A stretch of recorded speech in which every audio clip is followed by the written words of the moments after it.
Ayan mga Sir Daddy, another video na naman tayo. Woo! Hello guys, ayan na naman si Sir Daddy at today's video magpapanggap tayong mayaman. Rar! Ayan na yung susunod ko mamaya, papunta tayo ng Shangri-La! Rar! Let's go!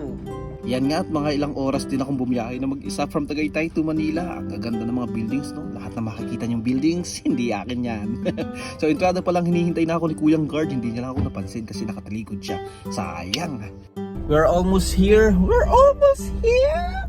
English yan! So ayun, nandito tayo. Kinagalag. At dahil naka-shade na black yung nasa harapan ko, edi ginaya ko na din para magmukhang social ba. Wow! Yan, kinuha ko na nga ticket. Magkano kaya ang parking fee dito?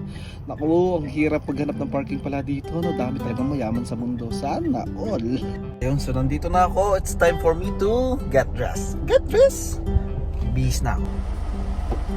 Pagkatapos ko nga magbihis ay pumasok na agad ako sa venue at ang daming tao, napakaganda, napakapogi, mahihain pa naman ako. I mean Aben. So hinanap ko na yung pangalan ko, kumuha ako ng ID, syempre baka sakaling hindi pala ako kasali dito, no? At wow, may pag-giveaways agad. Ang pogi talaga ni Sir Daddy, oh. Tuloy-tuloy lang ang vlogging, syempre papogi lang. So yun, nandito na ako. Para at least, alam niyo din po. Visit nyo daw po ang kanilang YouTube, Facebook page. Yes, Instagram. Alpha Lady Ladies. See you. Okay, bye-bye. Magkakape muna ako. Ayan, mayroon silang sarili na pamaypay. Yan, shoutout nga pala sa iFern. Thank you sa kape, cookies at kwentuhan. Hirap talaga magpanggap na mayaman, no? Maestro pala yung kape. Di ako na-inform. Ako higop lang. Tingnan nyo sila. Puro naka-estro. Hindi sana hindi makalat ang aking paghigop ng kape, no? So, ayun nga. Dahil nakita nila akong pogi daw, so picturean daw muna nila ako. Joke lang. Ayun, pawasok na nga ako at baka kasi ako na lang hinihintay para magsimula ang event. Joke lang ulit. So, ayun. Nagsimula na nga kami. Yan. Public Image Congress. Our district, District 3800, it is my honor to be able to unveil a document. Ito nga palang seminar na ito ay para sa public image ng bawat Rotary Clubs all over the Philippines. At yun nga, ako isang public image ng aming Rotary Club. So, isa nga pala dito sa speakers ay si Cara David. O, di ba? Paos pa rin yan.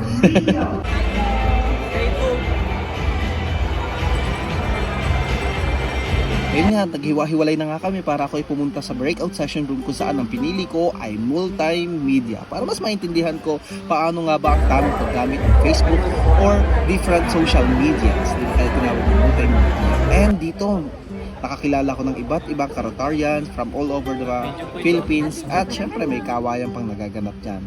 Yan.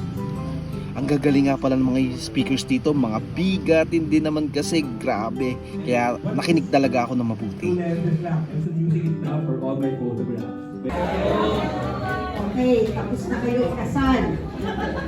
Nakuha niyo na yung tamang angulo. And yun, nagulat ako, may pagganito pa pala. I love! And let these hands remind us that we are people of action. Maraming salamat po. Yun, at natapos na kami sa aming breakout session at syempre kinapalanin ni Sir Daddy ang mukha niya para magpa-pictures, magpa-video at kumaway-kaway sa ating camera, sa ating mga bigating speakers.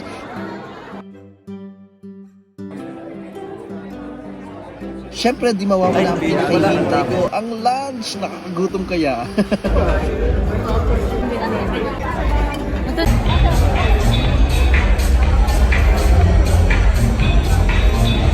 By the way, hindi namin inaasahan na makakakuha pala kami ng award. First place sa Best Rotary My Story Video. First place from buong Pilipinas. Oh, ha? Ang galing talaga ng Rotary Club of Imus and Dependencia. Congratulations po! Yay! At yun nga, mga ilang oras din natapos Officially yung event adjourned. from 11 a.m. to 11 p.m. Kawayan na, uwian na, ang paglantok na ako. Pero ang ganda talaga dito sa Hotel California. Nope! Mali pala, hindi pala Hotel California. Tara, uwi na tayo. Bye-bye! Finally, finally, makauwi na. Ayun, habang naka-red light tayo, may share lang ako. Kanina doon sa palabas na ako sa parking, syempre nakalimutan ko magbayad muna ng parking. Pupunta ako doon sa may cashier. And then nung kinompute ko magkano ang aking parking fee, umabot ng 1,040 pesos for 11 hours na nag-stay ako doon. Sabi ko na lang, ay paano po kaya yun, kasi galing naman po ako ng event, akala ko po free parking na po yun. Ay punta po kayo sa may organizer. Di pumunta naman ako sa organizer, bumalik ako doon sa taas, and then pagpunta ko doon, paano po kaya yung parking fee? Tapos binigyan niya na ako ng pass. Ay, ito po yung pass ninyo for the parking fee. Ayun, di nakalabas ako ng walang ginastos. 1,040 pesos for the 11 hours. Yun lang, buto na lang, safe ang pera ko. Bye-bye!